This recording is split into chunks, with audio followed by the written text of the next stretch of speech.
Paulo Avellino, sobra ang pag-alala sa nangyari kay Kim Chiu. Aktor agad na pasugod sa kinaroonan ng aktres.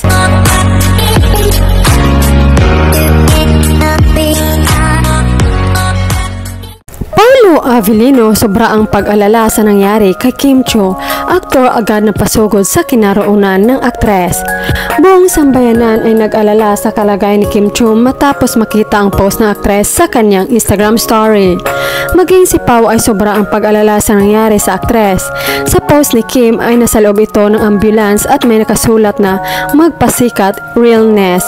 Agad namang bumuhos ang komento sa post ng aktres at mahiling ang mga ito kay Paulo. Ayon sa kanila, Paulo, sunduin mo yung jowa mo, patulogin mo na yan at make sure na magpahinga lang tomorrow. Tito Michael, confiscate mo yung phone, baka hindi makatulog kagabi. Kaka-thank you sa mga congratulations sa kanya. Kim, please prioritize your health. Walang selby ang pera, awards, pagkatawan ang bumagsak.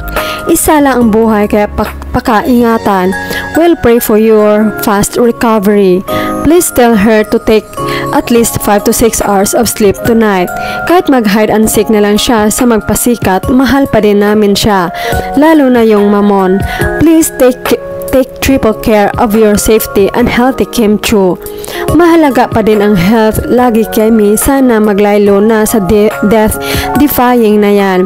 Mas gustuhin na lang naming laruin mo ang drum instrument kesa sa lubid na di mawari sa taas. Gusto pa namin makita ang baby's new song. Ingat parati, Kemi. Pray for your safety lagi. Grabe, yung andami kong iniisip tapos gusto ko lang malibang pag-check ko IG ni Kim. Biglang kumabog dibdib ko. Kim naman, paano kami matutulog nito? Sana enough na yung death-defying performances kasi health is wealth. Just cause nag-compete kayo as team at kailangan ng buong husay sa magpasikat. Magko-compromise naman yung safety at yung health niya. Magpasikat lang yan, mas mahalaga ang buhay. Please mag-ingat ka, Kim. Dapat magpahinga ka rin minsan para may lakas at magpaka-focus ka. Kulang ka pa tulog. Please ingatan mo ang sarili mo.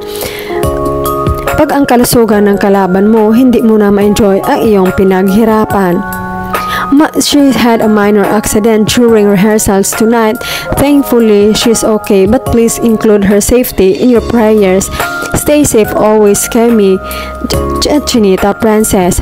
Pao, pagalitan mo nga si Chinita. Ikulong mo nga yan sa kabinet at pakainin mo. Magpahinga kahit isang araw lang. Kemi, you okay? Hope nothing serious po. You need rest, Pao. Are you with her? Take care, you too. Be safe always, Kemi. We'll pray for your fast recovery.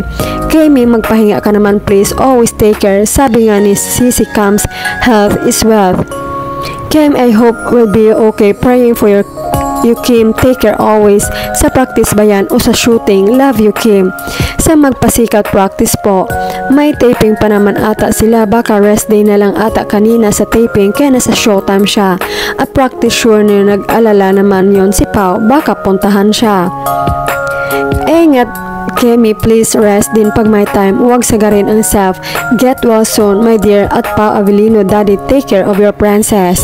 Health is wealth, Kemi, kaya huwag abusuhin ang katawan. Hindi masang mapaghinga paminsan-minsan. Mas importante ang kalusugan kaysa anong bagay dito sa mundo. Sana bawasan na din ang stunts. Sinabi niya ng feng shui master sa'yo na bawasan ang stunt. Baka nakalimutan mo nga na nga.